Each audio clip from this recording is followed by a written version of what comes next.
أنه فوق الناس وأنه أفضل من غيره. مغو خطرة أتلا جيرو تاتبا فنجيري نيامما أتبي مغول سانتولي أتنين تكانيان ديندي أتي حكيلو باجي تارين على وونيالي أني فنان أتلي بفسياري نيتي ويعتقد ذلك أصو تفوا حكيلو لوونيالي نادو تفوا حكيلو لوونيا درون أو السوفول فان لبارو تولي فنتي نافنا جانغارو خمو متبيتم يسو مغشي فالجي أسيلا في تموبي إخا كاين يا دولما أتميم ملا في أتغكي يمونياما تنم تغري على من الكسلا أجانغارو مغو من ترى mela nyato sayin anya asongo audio ma insha Allah ni alahala nyini bare me ko moda mufta folo man sentano bay mbarnga ki mana musumalu intending al doho al din al kumutani ho Mustafa Sisawane mba fala lianka a'udhu billahi minash shaitani rajim bismillahir rahmanir rahim. La paix et réconciliation au jama ki yana musul khana futa khal konton intendi al doho al din al kumutani ho Mustafa Sawane bari nya contrôle misilime ya contrôle tignita ya contrôle famaji gobe contrôle mento ni wol assalamu alaikum wa rahmatullahi wa barakatuh ko tarantaliya sun karodu alba kan kodi almun nabatul mutala almun sunkar siyala almusabu ma bulalamma almun kisla sabu jahoma barngalu wo ko lam bentar jang ko hanyo homma tilin ko hanyo honna lo silo kan silo mem musiratal mustaqima silo se dunia en sotnya di manfo alkiyamo la wo me fo non na lonnal ko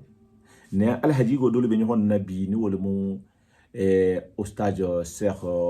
Moro Kemoko Silati na alfahi hala kanu hakila kanu misilmiya de malalmu to nyaka alquran wala hadith wala wo kuma kan sifa way ko men Allah di nyame ngoni nga wala hada dulu masato mbabula la sagodo wala hido ba fe fo le salatimma wo kono na alfahi abi kitabu kan kitabu kumma ba kitabu ba ni haru mola saha hado bar ni ha kono ko la saha tennam wala mo alhadarite alhadari akata kitabu leti misilmolu xamé utilisa nyimala surtout na alfalu nko fula alifalu parce que mon nambe jam précis là mo mini beta la halari karanye ni ma karano hi tulma lo karana la ha fasire afasar nyama ya fasile ko na alfa baulu hi dinga li karanye nala hi mamare li karanye nala hi la tadibo li karanye nala c'est-à-dire tawhidu ala la kilim bahaya wala be en kono adamu to hala bandula bargal nehi hakilu la mira ina tatara ko ke ba wol kuma do be fo kan wala ko to bi men sa ke wisi wa so sedu ila ala ko to woto ila kitabu lu muta wa hakini te ma sedo ti habula wo ko ni bulata wo ko na miro to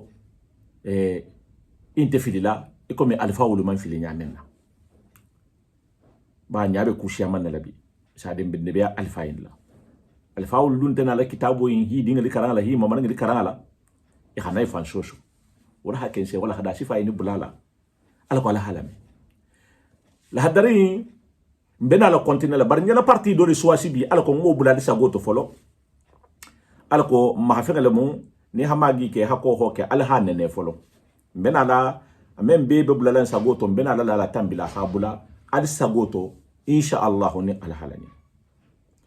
ya akumata fisa mante yale kan ihi fan na fisa ya itanoti na ustaju kumata wole kan bar fisa mante ya momenti ni abumba asiyama ngale bekiri bar wala hake mbafe alihi tulmalo parti na aljana extrêmement alihi tulmalo ni parti ni na comme ça mbana la dunna wala hada ni kono lale ni ala hala ni bari nga parti ne suwasi folo ala hay na me nsa nana na tumano mena ala na la jankanne mba da mutan la nyinina ni ala hala nyini mbo bulala la sagoto no wonte nin karamo ko tata be ni ma jokkino ni honna compile na ta hata tango soto ma ma fonyo nsa na fa yentu ha da hadari yin da mutanye ada mutadula ala ko nga compile bula misili mo lu sagoto hi bula dula beto ba fala na karamo ko ni wolo mo ndefanga sana ko keti ke mo ko sila ba fala en ko bismillah ha falde en ko salamu alaykum wa rahmatullahi wa barakatuh al bismillah karamo بسم الله الرحمن الرحيم والصلاة والسلام على رسول الله صلى الله عليه وسلم أما بعد بعدين لوم من بكان يندم بيما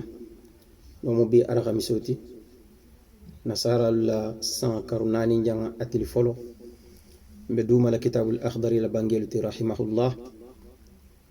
من سيكن نسيكي بي سبا أني ناني جانا تبي سيكي تنبلا كتشاتا لبانجي كان أكو البغض أكو نيغو كون مفنتي من حرمت مكلفو ما أخابارة كمونات من كان بي ولم قوله رحمه الله ورؤية الفضل على الغير أكواني فنان حرمت لمكلفو ما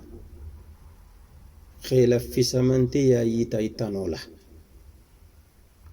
خفي سمنتي يايتا إتانولا كم تعرفون سناو كمبري مخو بكتابو إنكرنا كما إن أفهم لفلود أكو خيلا في سمنتي يايتي تانولا نون سيلان إتانو من ناجا نافود وكتي مسلتي شلمبا فو كتي كيلتي شلمبا فو كتي دينلتي با فو كتي ولو بالتي با فو كتي لا جونلتي با fo kete la khadimo leti bay la barala fo kete sigi ñoko i kafu ñoko i fenkuten abedun takumo kono ala bangi kamma khila fi samante ya yiti tanola ko fana mu fenneti min haramta mukallafo ma nidu kuma nasaga isi kaw ko jije bara kole ko fi samante ya khayiti tanola akoto silang harni fi samante ya bela kasabunge tanola akoto alaki fi siyandi tanoti kudola ay tara sabatiring abe sahari bara yito itanola mantoro dole beje silam ya kha haram ya mukallafo makoma janna bange nyamen rahimahullah afana mujangaro leti jangar mendum mu taxaño ko toro jangarolem sigiño ko toro jangarolem futuño ko toro jangarolem kukeño ko toro jangarolem doron ولم رؤية الفضل على الغير خيلا في سمنتي يا يتايتانولا خايتا لكم يغفساتي له بري أفلو فلو تعرفه كمن بمالون دي منفنا لنا ليا فقهاء ليا ولم ينتهي أن يرى نفسه أنه فوق الناس وأنه أفضل من غيره مغو خطرة أتلا جيرو تاتبا فنجيري نيامما أتبي مغول سانتولي أتنين تكانيان ديندي ate hakkilo baaji tari ngala wonyali ani fanan atele be fisiyari ngeti wa ya'taqidu dhalik aso tafwa hakkilo la wonyali nadu nga tafwa hakkilo la wonya dron awa suful fan la baro to le funti na fanan jangaro xam ko mutabitum iso mo sifaleje asila fi tumobe ikakaye nya dolema ate min mella fi atake ngonyama tenem tari ala munnal kisla ajangaro mo men tarata mutari nga hakilo la ten ka te khafisale attano te anante kanyan dim fisamante yala wa fisamante yasila وسكن offensive جماعتي برنا كن جنغارو خمو متدري باجلا أتنتا نيمو كانيانا أتبا جيرني كما أتبا سانتولي ni londo lemu ate bole jeri atela londo be santole ni khita nya ta kanya iko ke kuma kanna bay khake ke bar laban iba jelale ko be digila la ante bennam parce que atenta jeri ngonya walla nafulo walla kantigiya walla darajo walla lambe walla غافن فندين جاتي هكذا فن منينتي منالو أفنان بي فانتو بايا لكونا مغصافو نيامي فانتو بايا أفاسون دولو منينتي أني فانسينيا ينودونو بي كومين تنبيتي لنيامنا أخايتا لغافكو ينو حرمتا مكلفو ما كاتقولنا مومينو فانتاقو منشنتينتي مومينو تاغو مانشي مومنتي نيمان لا فيغا كومو جانفا ومولي تومو بيدرو مومينو شترا جيرني ادوباتو نتري بنتانو ينكوت ادوباتا تي بنت سانتول ادوباتو ني بنت داندين على باتولا ادوباتو ني بشوتيارين على الغشيانتي ادوباتو اي ترى نترني تومو بي كافو كادوباتو ني بن نياتولي ادوباتي بشيارينتي ادوباتي بشوتيارين على نانتي adobati la duale jabinti wa hakada baru kotonte kabo dendin fen kuten na naman ke bara nyuma aba dendin wala la bara nyuma ni inshatanti wala wota be sialanti nin kun la njana menfu mu'minu la tagu man se mu innati wala khake salafu salihu lu insiate kono kende imma kan kutu sifa كمول شتيا كما قيل في سمنتي يايتي تنولا لغدري تيغو رحمه الله أكو كل من حراميات نادون ترتو نياما أسي كونتو فيل دوندي ساكورا مغو من نابي بالوكان كوكوندا كاتقولنا نيغان كوكوندا لكاتشال مافلي غيلا كواندول مافلي إغيلا فتوني غيال كينيا لسغا إساترا بارو فمبا بتغما كنين كنه بارو فمبا بتغما كنين كنه تما دو أكي بارما تما دو أكما كما نيغي لساتي لسغا هكذا إساتري سيغنيالتو تمودو لإساتري بادين الفانلتو تمودو لإساترا إفوتونيالتو جفن فن فلاتين جاغنكو كونكونين خالون يمبي دامي عني يمبي نيامي وكما نغتر اللغدري تيغو رحمه الله أكون ينكو خو في سمنتي يايتي تنولا كفن من حرمت مكلفوما وتو بغني انتي غيفان كروشي إكو من بنا كان نيامن سلام فو دليل وين كمنا نسافة نعم دليل بالا بري إنسنا دليل كان كمو فلان يولا إن قدر الله لنا اللقاء والبقاء بعدون كمو فلان يولا لقدر لبنجي رحمه الله رؤية الفضل على الغير قيل في سمنتي أيتي تنولا كل مكمن حرمت مكلفه فو دليل بالا نسافو نعم دليل بالا كاتبون كل مؤمن جاي ترين قافوكو ite janna je hakkilo la jero la kete ifisi ata indo intile lambe la ban walla ofisamante yawo abele komite yingite tamale ala la mafala kayingate fanan tama ala la mafala kayimbeje kenga kesosoto nonne na ta je gafete be fisiari nyintile enenye mankan kula ina mankan futula ina mankan kuma kanna ina mankan siginyala ina mankan bunyala ina nyolu katugunna efisi atatile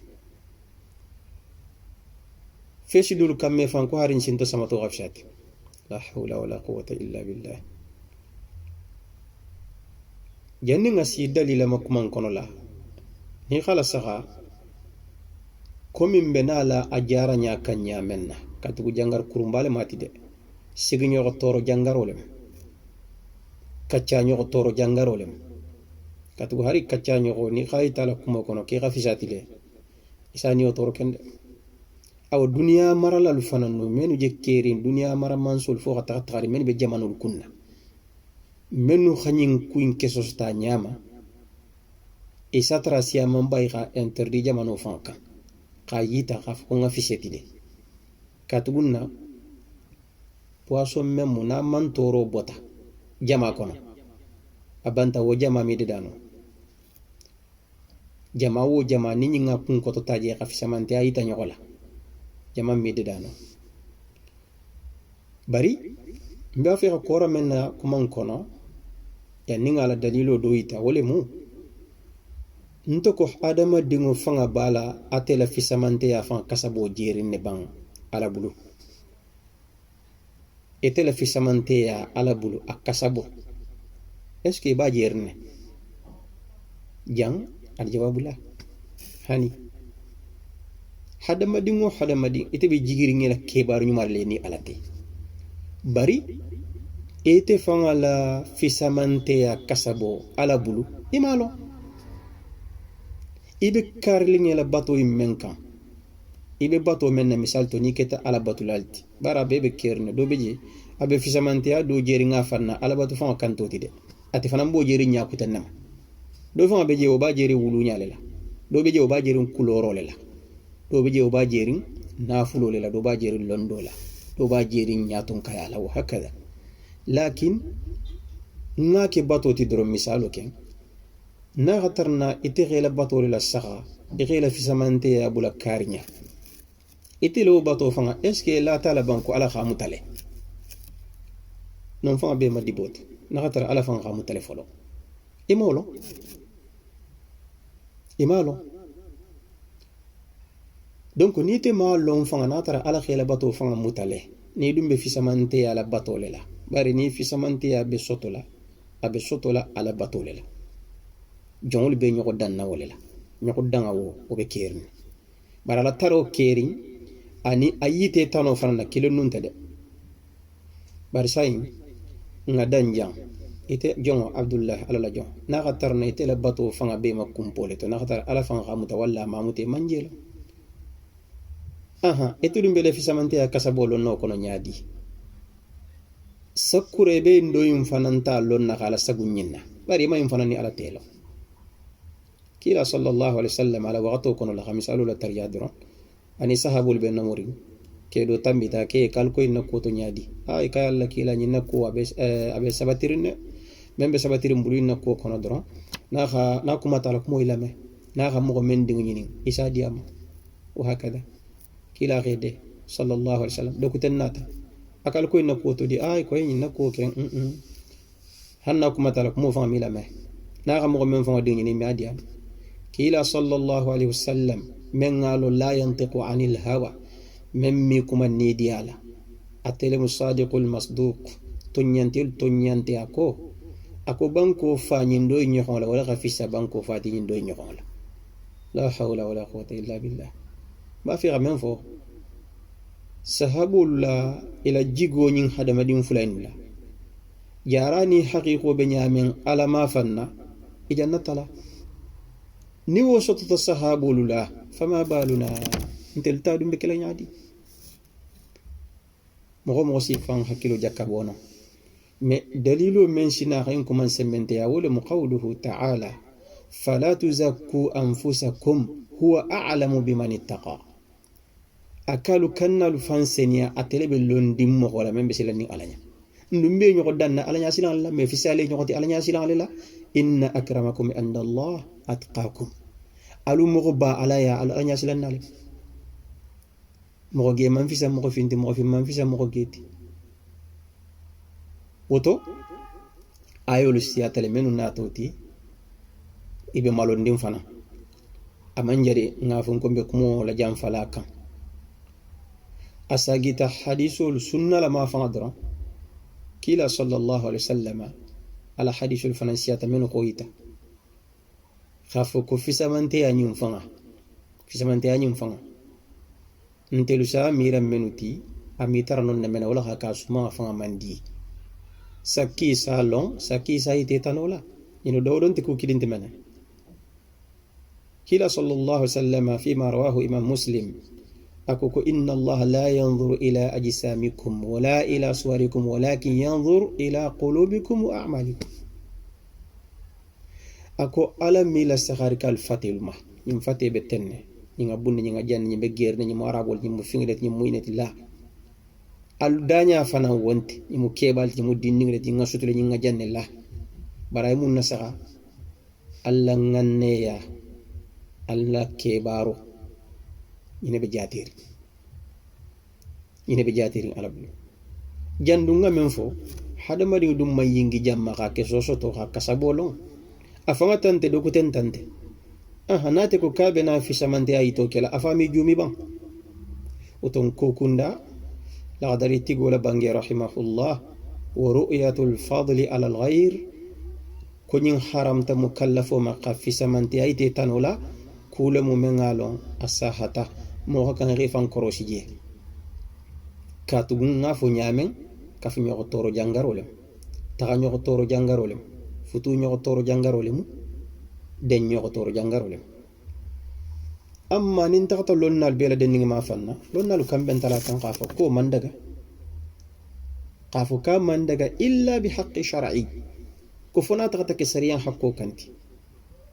par janni ngadun non misal kamma asidaga no dingira doto ni xa den makan kutola ni ko say misili mo la fisa kafiroti kumo sahata ni ko alanya silan na la fisa alanya silan baloti kumo sahata ñini be larin kule la shakka fi bar ni boton no bitugun silan ikebe tagala ka takasuma nyakute makarni kare walla nteni kare walla ntelni karlu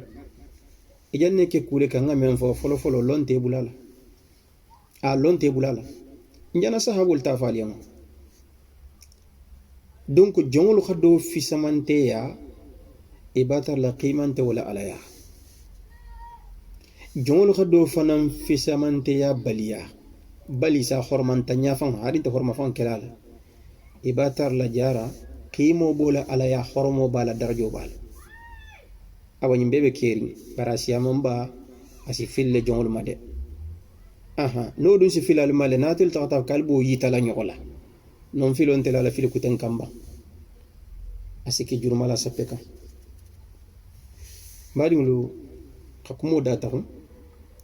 wonyan ta jara nyadi na jangaro ko mo memuti sa jara di wala mo inti folo be kelamenti wala mi hakata ikhe fallon katugun ni xe fallon ne e sinin tara fallon kono ka fo ko jongo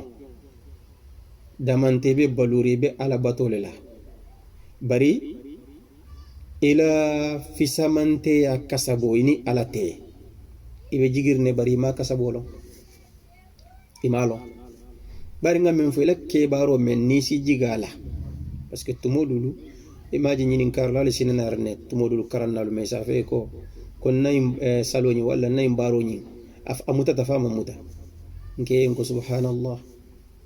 baro la muto lonnami o jabi ay lonnami o jabi de lonnamo longo as-sahata wala man saha lonna si janne jabi bar ko mi fi usulul fiqh la lon pour indul bonyoto baro la saho lonna shule jabi la salo sahata wala salo man sahade bara mutata no mallon kat wobe ala la ma faale jalla wa ala wobe ala la ma faale bari jongolu ala hakito lam nyanyame ni men tambita kan wonya nsa fonkela baro sahata tumodo non sitara jigirin kumo fonya kam man sa fon kam mutata parce que ben nakama kono si mo je sa sadako bon sa fa ila sadako mutata bari kan la joti de bari kito ni retili ngola ala dorone be lonni mutarola jon si mo mutarola ni jomme itela baro muto fang imalon ete la fisamante adun sumangela baro lema indum ma fisamante lel tide men be ku kala ma wala fon sa sumangela baro bardo be je o fisamante ya fanga jate menna dami bulawt dami bula o ta fi samantel mu do sa fi samante ya denyi na fa wuluo do sa denyi na ko siya do sa den kuloro la halu ko man fu kaynu si mo goya men ala la kitabo la akila la sunna sallallahu alaihi wasallam woto kunna a folo folo mo le ti pour re fan jara janna jangaro be men wala mi fanke so so de lon folo ko itela baro fan ila fi samante ya ni ala la ma fan le kemmi bolema non fa be filir ngemale e manje ke so so woto kanne fan fi siya umarti kanne fan fi siya abdullahi ti imeni ala temolo nyame imani ala temolo ngonyale ni dum be jigiri ne fana kana te fana be jigirin ko na dum do don te jigirin harisa te ko kilin lem ni mbotano wole mu mo men pour y fanjara inna na jangaro bela emira e khasilange fangala halago kun koto parce que ni fisi atayinti jongolo hakilo be ala bul kono ni fulo tema si mayle maladi ataynya ete malon fete sila hayatu la bango fi samante yakono ni ko ke bayi tala e jem hadama lu torola le ja gagala ala sa kuy male jalla wa ala alamunal kisido makatanga ube kerne donc silan non kun koto katu mo kewun o si bara nyuma kele asitara silandi fo ala gabar nyuma mfa muta folo fulanyanga fami dum barala men si bara nyuma ntinya katu jomen do dol ko ala khala jonyu malu jagi wonyale men khalo ni si bara nyuma ke wa qulubuhum wajilatun akay hakilo be silandi annahum ila rabbihim raji'un ayo laba aisha kila manyin kala je sallallahu alaihi wasallam qafu wa mughul lakunyala kumo la sutiyala kila khajabi ko le mugoti men si bara nyuma ke salo ke sunke ila akhirih bari tarsil an fu ala qamu taban fa ma mutaba bari no kumo la timma salafu do khaym bange akoko adama ding ila baro sakura jo nyumalu fen sabale beje wala si jongo sila membe ala memmu ala nyasila nati folo folo e men kete malo fo ala kam da fama muta won beleti ko mi ngafa nyam fula nyanga e malo fi ku ku tenke men ngati nyawo isi baro nyuma kelo ne khana ku ke men ngoti nya sabanyanga e malo fo damma kanya ndrete le kisiki ma fa mal qiyamasini infana ko makutennati barani na kuma mbebe kiti kilin le bundala utumbadi ngu pura khajara misilimo tumobe e mira e khasilan ini ala temola fabe betiari fabe bendi fabe sahari ni benin ali halola e mine la fishamante ayete tanola waswaye la mbadi ngu ينمو كمو كنت ستيا لغدري ماري بولا بانجلا رحمه الله ورؤية الفضل على الغير نكتفي بهذا سبحانك اللهم وبحمدك أشهد أن لا إله إلا أنت أستغفرك وأتوب إليك والله تبارك وتعالى أعلم